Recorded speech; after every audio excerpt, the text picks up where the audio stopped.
What if one day the insects we've always overlooked, the tiny architects of the world beneath our feet, suddenly grew to human size or even larger and took over our cities?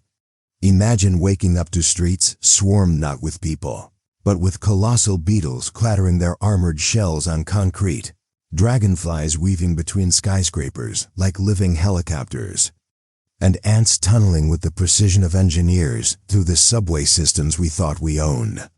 At first, it would feel like a nightmare painted in hyperreal detail, a surreal invasion straight from the depths of a science fiction fever dream. But then, something unexpected happens. These gigantic insects don't just conquer, they communicate. They offer us a treaty, a grim accord written in shared survival rather than war. Their terms? Humanity must retreat underground, relinquishing the surface world to them, living beneath the earth in vast subterranean cities designed to coexist with the colossal new rulers above. The implications would ripple through every facet of life. Our skylines, once monuments to human ambition, would be repurposed as giant insect hives, buzzing and shimmering with iridescent wings and antennae that sense every vibration. Traffic lights and billboards become landmarks in their immense world, their new playground. Meanwhile, we descend into the forgotten veins of our own cities, expanding basements and subways into sprawling underground metropolises where sunlight is scarce, and the walls pulse with artificial life. Our relationship with light, air, and space would be redefined. Cities would become inverted worlds, with humanity becoming nocturnal, dependent on technology to simulate the surface's warmth and energy. Psychological strains would rise as the human race adjusts to life in perpetual twilight, disconnected from the open skies we once took for granted. But the treaty itself would open deeper questions. Why did the insects grow? Was it a mutation sparked by climate change, radiation, or something cosmic we cannot yet understand? And why did they choose negotiation over annihilation? Perhaps these oversized creatures evolved intelligence and empathy, recognizing the value of coexistence in a world stretched thin by resource scarcity and environmental collapse. Maybe they see us as guardians of the underground, protectors of a hidden world beneath their sprawling surface empire. The insect's demands would force humanity to rethink its role, not as rulers of the earth, but as partners in a delicate balance between species. Diplomacy with creatures once deemed pests would become the cornerstone of a new civilization.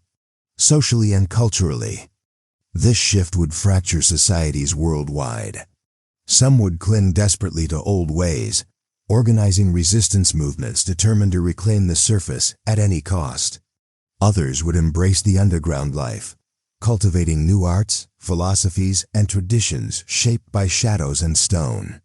Imagine subterranean markets where bioluminescent fungi light the stalls, and music echoes through cavernous halls carved from earth.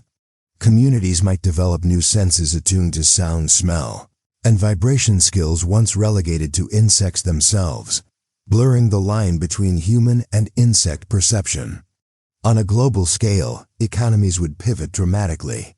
Surface agriculture and industry would shift under insect stewardship, transforming landscapes into living farms and factories of unprecedented efficiency, powered by the creature's own biology.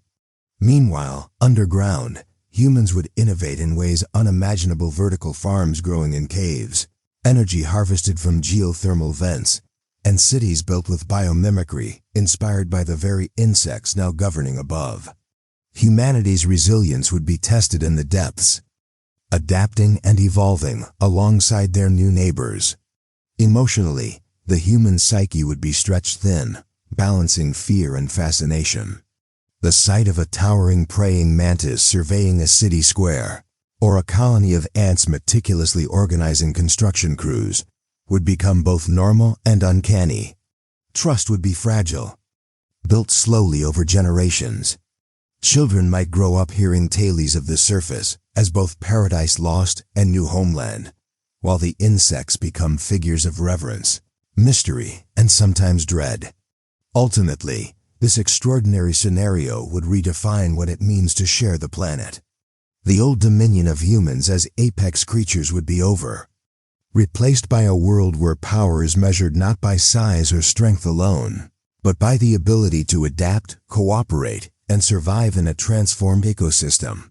So next time you swat away a mosquito or marvel at a spider's web, imagine if tomorrow those tiny creatures grew to the size of skyscrapers and offered you a new home beneath the earth, inviting you to a treaty that would change the very fabric of life as we know it.